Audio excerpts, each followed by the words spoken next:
Anxious for you to turn to Matthew chapter 5 with me. The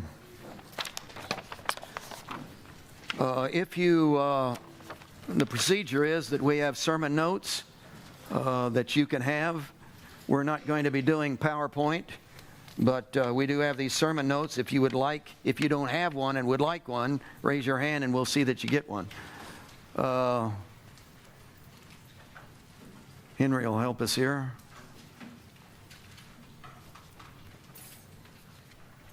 So some of the scriptures we're going to be quoting and so forth are on here. And one advantage to having the sermon notes is you know how close we are to getting done. So that's an advantage in itself. So you'll want one for that reason only. Oh, thank you for your kindness. Then there is a manuscript also of the message itself, which will be available to you at the end. Which is available for you to study through the week and do as a devotional kind of approach. So appreciate the involvement. Matthew chapter 5, we're looking at verse 38 down through verse 42, and specifically we're zeroing in on verse 40. We've spent several studies already on verse 40. There are three studies that we're looking at in verse 40, and I think this is the middle one. Matthew chapter 5, verse 38. Here's what it says. You have heard that it was said, an eye for an eye, and a tooth for a tooth. But I tell you not to resist an evil person, for whoever slaps you on the right cheek, turn the other to him also. If anyone wants to sue you and take away your tunic, let him have your cloak also. And whoever compels you to go 1 mile, go with him 2. Give to him who asks you, and from him who wants to borrow from you, do not turn away. Let's bow in prayer. We recognize these are your words, and we recognize that you are present here, and we recognize that you live within us. So God, there's no reason why we shouldn't understand exactly what you're saying, since you said it, you're here, and you're within us and can speak to us. And you know we're all in a different spot. We're all on a journey, and we're in a different place in the journey. And so you may need to speak in a special way to each one of us because of where we are. For who would dare stand behind a pulpit and think he could communicate to everybody? So I ask for a movement of the Spirit of God, a communication of who you are, for you to grip us at the very depths of our being with the reality of truth, which is you, because you are the truth. So speak to us today, we pray thee, in Jesus' name, amen. In the Sunday school hour, we talked a little bit about forgiveness. Forgiveness is an amazing thing. And I got carried away in that whole session. But the forgiveness of God, folks, is just, when you think about it, if you experience it, it's better to experience it than it is to think about it, of course. But to experience the very forgiveness of God in your life is astounding. When you calculate all that you have done, all the hurt that you have offered, every bad thing that you've stepped into, every evil thought that you've had, every influence that you have placed upon others, everything that you've caused, the pain you've caused in others' lives. And then to think of the total, absolute bathing of the presence of God in your life, telling you it's all okay and you can start fresh. That is mind-boggling. Jesus told a parable about this rich man that went off and came back, and when he came back, one of his servants had embezzled the funds. And he had embezzled to the tune, in our economy, of $2,370,000 worth. I have a hard time comprehending that. It's probably more than will come in the offering today. $2,370,000 worth. And he pleaded with him, Because the only thing left was to sell him, his wife, his kids, and everything that the guy owned, which isn't going to amount to that much, and will be just a piddling amount to get back. But hey, you do what you can do and get what you can get. And the man pleaded with him. And the master, get this, the master totally, absolutely forgave the debt. I mean, ripped up the note. I mean, canceled the total guilt. Can you imagine the guy looking at him saying, well, yeah, I suppose I got to wash your stinking windows for the rest of my life. No, you don't. No, you don't. I suppose I got to scrub your floors for the... No, you don't. No, you don't. What's the requirements on the forgiveness? There are none. I am totally, absolutely forgiving you, and only ask that you live in the spirit and wonder of that forgiveness. Wouldn't you walk out of there snapping your fingers saying, woo, I've been forgiven? Wouldn't you just sing that all the time to yourself? I've been forgiven, I've been forgiven. Wouldn't that literally be so huge in your life that you would just revel in it all the time? Can you imagine? What kind of day are you having? A forgiven day. Wouldn't you just absolutely be out of yourself all the time, just over, wow, I've been forgiven, I've been forgiven, 2,370,000. Just steps out the door. There is a fellow servant who owes him $16.69. Grabs him by the throat.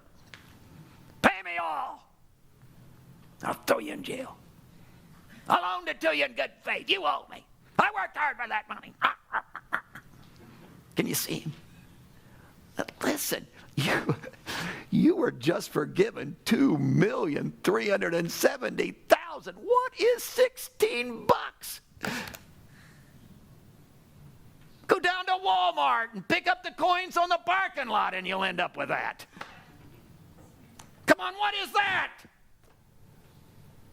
Don't you realize you will never be offended?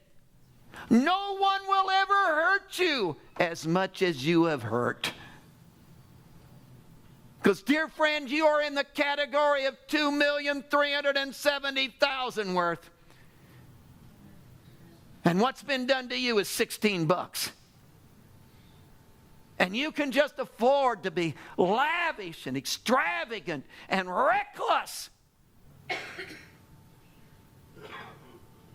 Living in the forgiveness.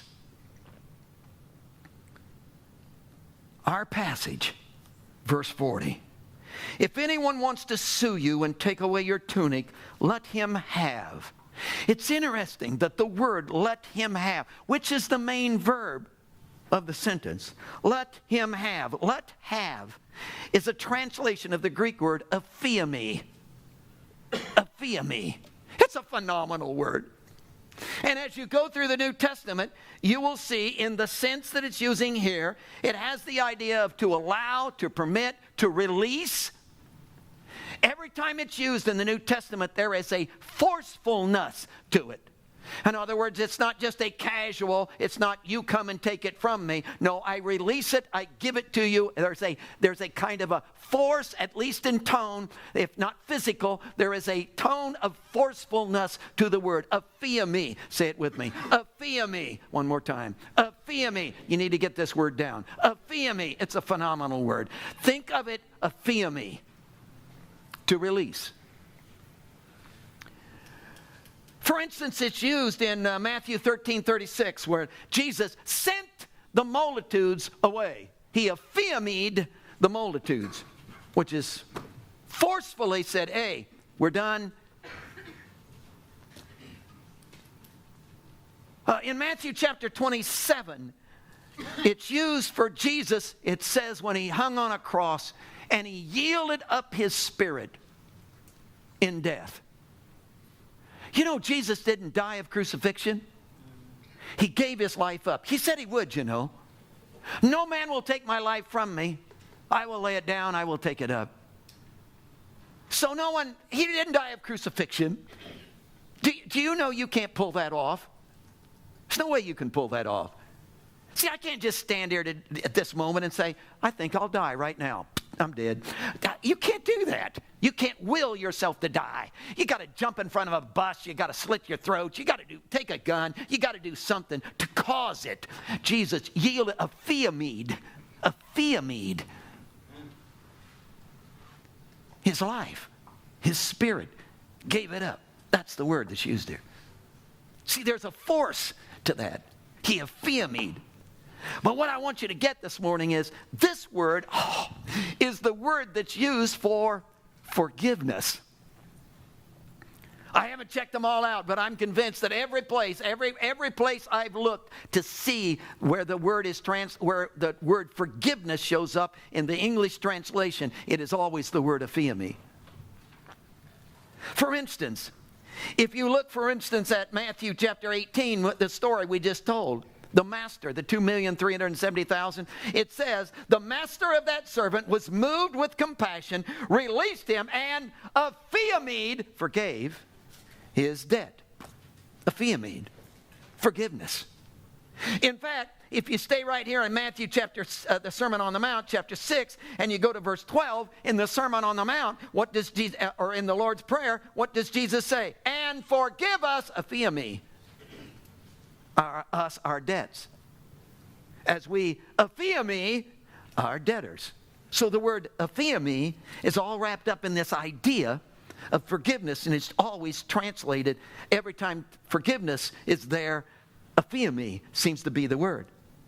For instance, in Matthew chapter 12, verse 31, therefore I say to you, Jesus said, every sin and blasphemy will be aphiemied.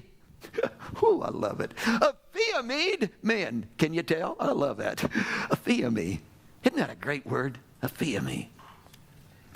In fact, where I am in my thought process and in the study of the word, this idea of aphiemi and forgiveness, I know it's used other ways. I got that. Jesus yielded up his spirit. I got that. Jesus sent away the multitudes. I got that. Aphiemi can be used other ways. But see, in my thought process and in my study, what's happened is aphiemi and forgiveness have just come together. So every time you say anything, every time you come to the word aphiemi in any passage, it has this tone about it of forgiveness for me. I think that's in our passage. See, I think in verse 40 that what he's saying is, if anyone wants to sue you, well, the mean rascal, I know. If anyone wants to sue you, yeah, he isn't doing it, but he wants to. He wants to strip me down. In fact, he wants to sue me and take away my tunic, which we discovered was your underwear. So he literally wants to strip you down naked, brother. He wants to take every dime you got. He's out to get you. What, the mean rascal, the no good. I'm telling you, what am I to do? Well, here's a new rule. Let him have your cloak. No, it's not a new rule. Jesus isn't giving us new rules, people. Well, the guy wants to take away my underwear even. Strip me down to the bare necessities of my life. And you say, Jesus, what I'm supposed to do is go in and get my overcoat in the middle of the winter and hand it to him. Now I'm not only going to be naked, I'm going to be without even the warmth of a coat. That's not what he's saying. Wouldn't it be interesting if at the heart of let him have is the idea of forgiveness? That it's not a rule at all. It's the whole attitude and embrace of forgiveness. Wouldn't that be interesting if what he's calling us to? In fact, wouldn't it be interesting if that was true in every one of the illustrations he's giving? That it's all about aphiemi, tone, atmosphere of forgiveness. Let me try to shape that concept for you. And this is only the introduction. We haven't got to the real points yet. Number one is the idea of embracement. Let me suggest to you that in forgiveness, as in our passage, in forgiveness, the first thing that has to happen is that the offended has to recognize the sin of the offender. Oh, Manley, that makes sense. I know. So maybe for once I made sense to you. Wow. Yeah, if you are going to have any kind of forgiveness at all, you're going to have to recognize that sin has just been committed against you. But that isn't the idea. You got to go beyond that. Come on, go beyond that with me. It isn't just that I see, hey, I've come up to you, I've offended you, I've done something against you, I want to sue you, I'm a mean, nasty, I'm just a terrible, evil person, and I'm coming after you. And you recognize that sin coming after you. You're not just to recognize the sin. That's not the point. You're not to recognize the sin. You are to go over the top of the sin and not see what the sin is doing to you. You're to see what the sin is doing to the individual who is against you. Oh, you didn't get that because I didn't explain it well. See, the idea is that you come and offend me, you come and do something against me, and what's my immediate reaction? Oh, they hurt me. Oh, did you see what they, well, that's not fair. Well, I'll never be the same because of they don't have a right to. Oh. That's not to be your reaction. You know what your reaction is to be? You're to look at the sin that's coming after you and bearing consequences within you, and you're to look at that sin and go over the top of it and see what the sin is doing in them. Do you understand that sin within the individual is always destructive?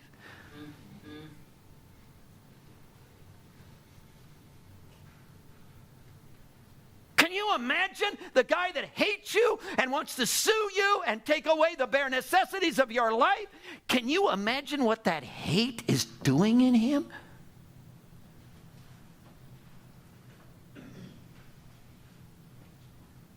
Have you got the grace of God enough to stand back and view the whole situation and say, whoa, look at what that hate is doing to his family. Look how it's spilling out on his kids. Look at what, oh my stars, do you see what it did to his wife? Do you see how it's reacting in his community? Do you see how his neighbors can't stand him? Do you see, well, down at his job, can you imagine what that hate is?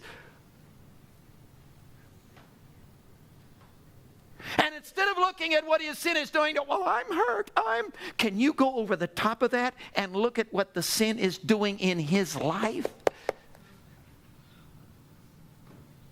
And how devastating and disastrous and damning it is within him.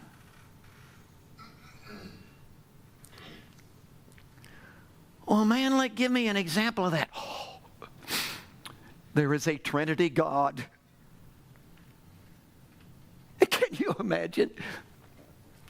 You took your fist and put it in his face. What an idiot I am. He could step on me like a cockroach. He could remove the breath right out of my being. I got the nerve to look at God and say,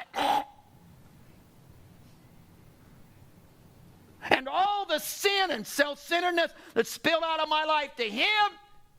And you know what God did? Sat on his throne and said, oh, they hurt me.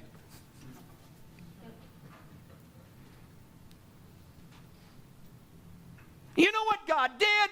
He went over the top of every rotten thing I've done and saw what it was doing and saw the devastation and saw the ultimate damnation, and saw the hurt in my family, and saw the pain in my kids, and said, oh, I can't stand this. And embraced me. That's the passage. That's the passage, folks. Oh, listen to this verse, 2 Corinthians 5:21. For he made him, God, made him, Jesus, who knew no sin, to be sin for us, that we might become the righteousness of God in him. So what did God do? He went over the top of my sin, didn't look at what the sin was doing to him. Hey, that wasn't even the picture. See, it wasn't, well, this isn't fair. Well, he doesn't have a right to. Well, man, I just ought to eliminate it. See, it wasn't that. He went over the top of my sin and literally embraced me and saw. See, if this passage is going to be fulfilled in your life, the very first thing that has to happen is you have to be able to look at the sin that the individual is committing against you and see what it's doing to him, not what it's doing to you.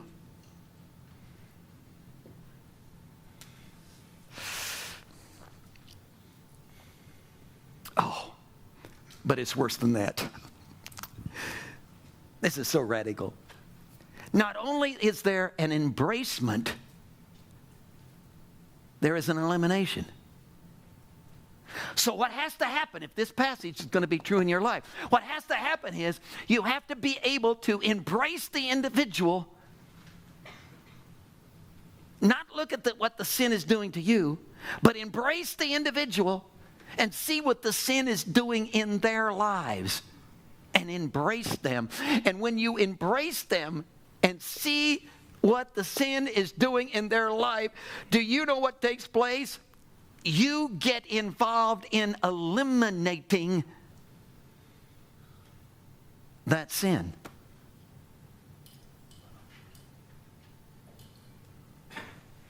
In other words, if you have the capacity to go beyond their sin and what it's doing to you and see what it's doing to them, it will drive you to embracing them and doing everything you can do to eliminate the destruction and sin in their lives.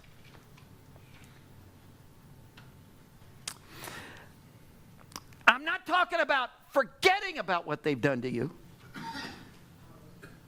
I'm not talking about a mental block. I'm not talking about caretaking. I'm talking about seeing what sin is doing to the individual who is attempting to do something to you, and see what that sin is doing in their lives, and so embracing them that you become a part of the single soul redemptive purpose, which is to eliminate that destruction and sin in their life. You know what we call that? Oh, evangelism.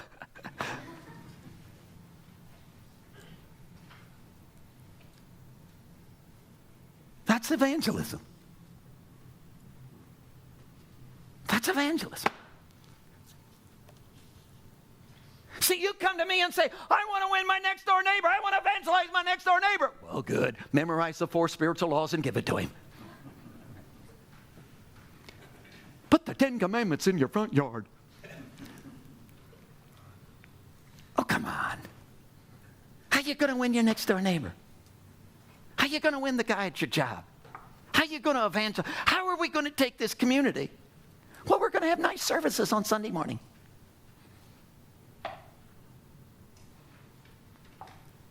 Now, what we're going to have to do is, in the real life situations, the mean, nasty person who is just full of sin and he's just pouring it out on me, I'm going to go beyond all that sin is doing in my life and all the results and consequences of that sin in my being. I'm going to go over the top of that, and I'm going to see what it's doing in his life, and that is going to literally break me until I just cannot stand it, and I've got to get involved in the destruction that's going on in his life and bear the penalty and burden of that in my own system. What would that look like?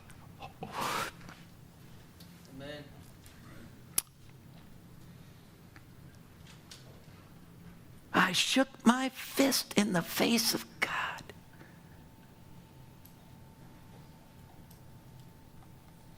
what did he do? Oh, Manley hurt me. No, he didn't.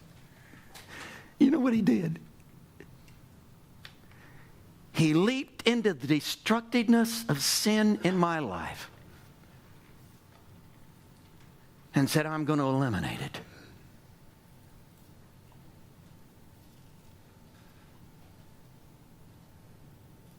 Folks, sin always has consequences.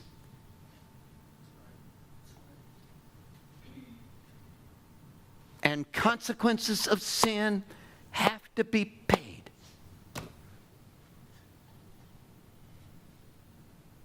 What's our passage? The old timer said, eye for an eye, tooth for a tooth. That's fair. You poke out my eye, I poke out your eye. Why? That's fair. Why? Sin has consequences. And your anger and your meanness and your nastiness that caused you to poke out my eye is going to result in your eye being eliminated. I'd like to do two, but they won't let me.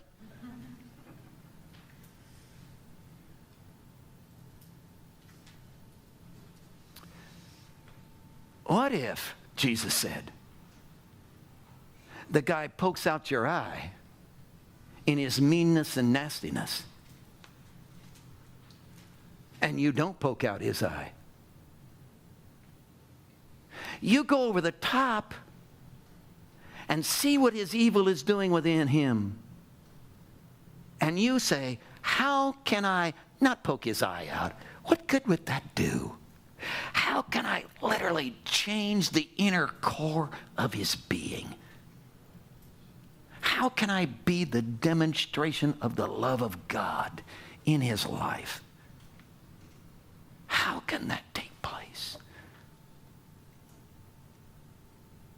I will bear the consequence of his sin. Sunday school class, we used the illustration. A guy takes his fist, socks me in the mouth. I can forgive him. But if I really forgive him, I have to bear the consequence of his sin. I'm the guy that has to go to the dentist, man. I'm the guy that has to live with a wired jaw.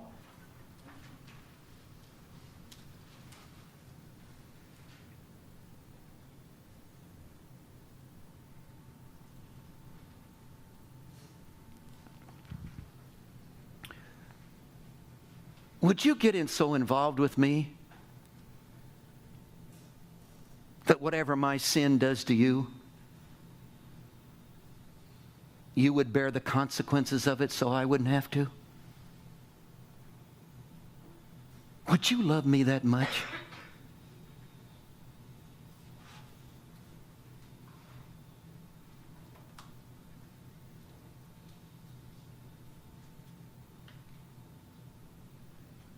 And would that start a redemptive process in my life?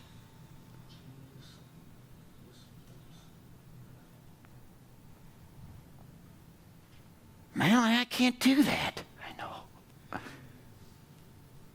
Somebody pokes my eye out, I'm going to poke their eye out. Me too.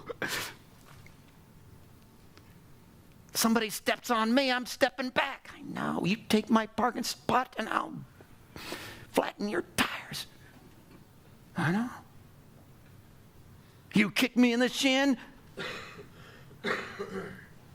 I will kick you back. I know. That's just the way I am. I know. Which is why the premise of the Sermon on the Mount absolutely has to be, because I am totally helpless and I cannot pull this off. And anything Jesus says in the Sermon on the Mount is absolutely ridiculous. So if you go out of here saying, Manley, what you preached this morning and all that he's saying in these verses is absolutely stupid, nobody's going to live that way, I agree. It's impossible. Unless the premise is true. Which you just proved is true. Because I'm totally helpless and I can't pull this off. There's no way I can act that way. No way I can feel that way. Yeah, I can follow a rule. You sue me, I will give you my coat. Why? Because I have to.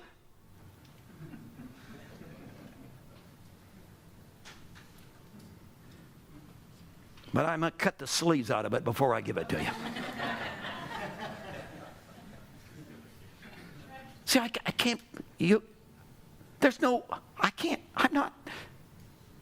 He, folks, He has got to come and fill me. I've got to know His heart, or I can't even come close to this. There is no way I'm not going to focus on what you do to me and how you hurt me and the meanness of your life.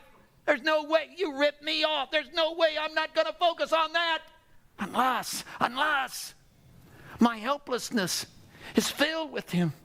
And if He comes and I have His mind, could I think like He thinks? Could I feel? Could I be the redemptive force He is?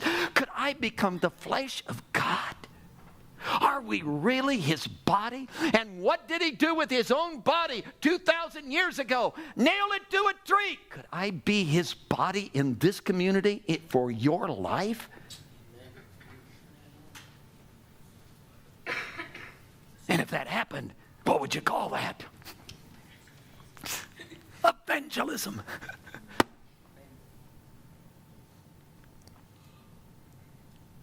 Evangelism.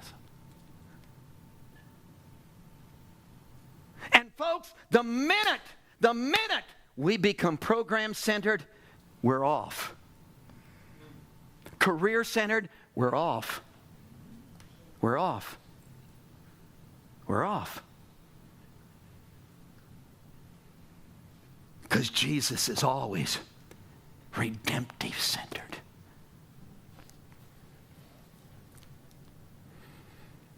Lord,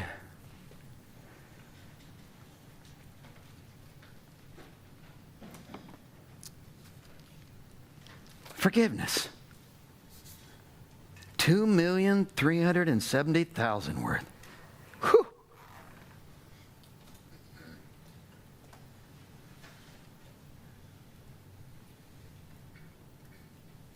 You forgave me.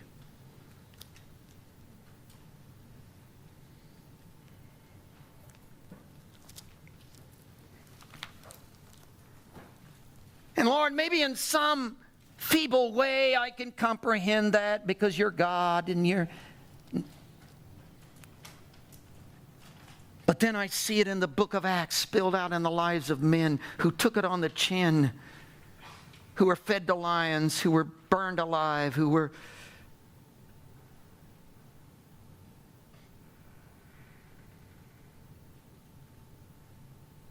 embraced the consequences of sin in their world.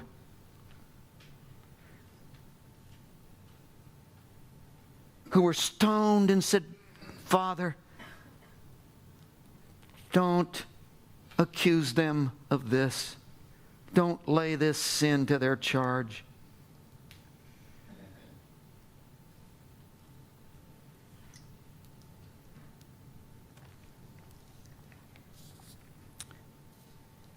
Could you make me a forgiving person?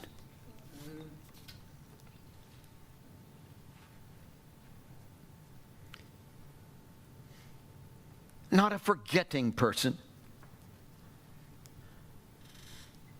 but a forgiving person.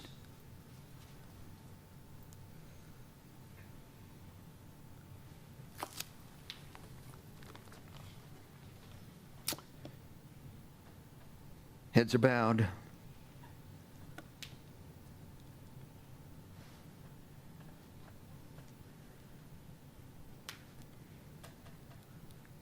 Wouldn't it be something, just while we're praying, wouldn't it be something if you, this morning in this place, I'm talking to you, don't really know, haven't really been embraced by, haven't really experienced the forgiveness of God.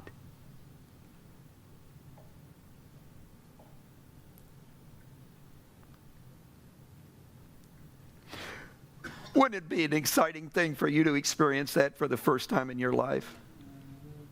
or for a new in your life? Wouldn't it be something to walk in here with guilt and insecurity and worthlessness and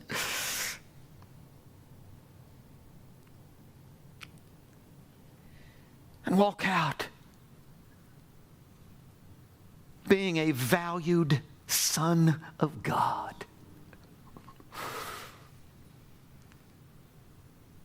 Because you're forgiven.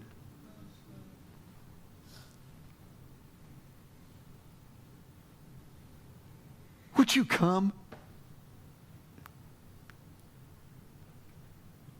and just receive all He's put in place for you? Would you just embrace the forgiveness today?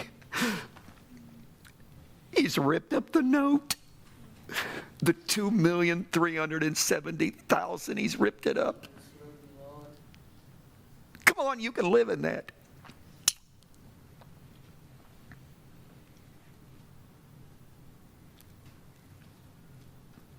There is no wall between you and Him. Come on. He broke down the law.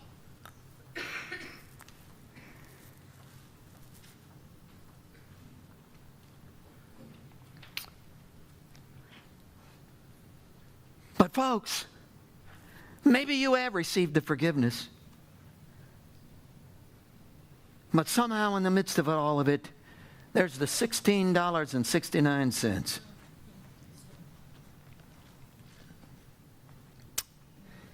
And do you understand the end result of that parable?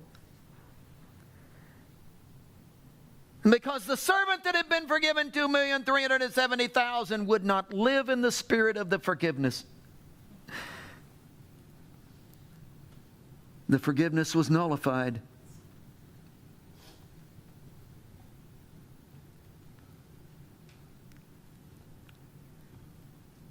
He no longer could experience it. Unforgiveness conquered the forgiveness.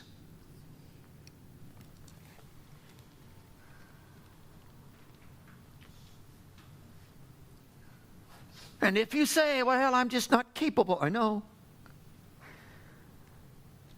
I can't get over what they did. I get that. Well, you don't know how. I know, I don't. My life will be permanently. I got it. I got it. You're probably right. They poke my eye out and it'll never come back. I get it. I get it. I get it.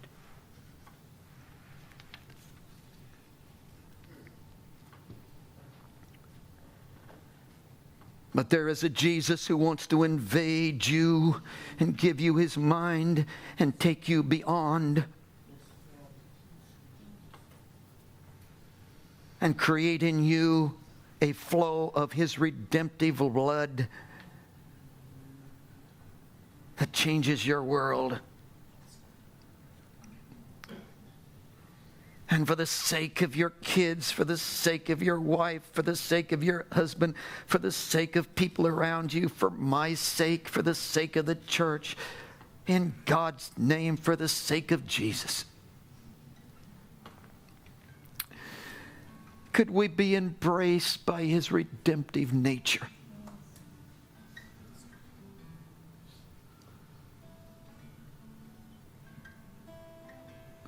So our altar is open for you to experience that in Him. Moments of seeking.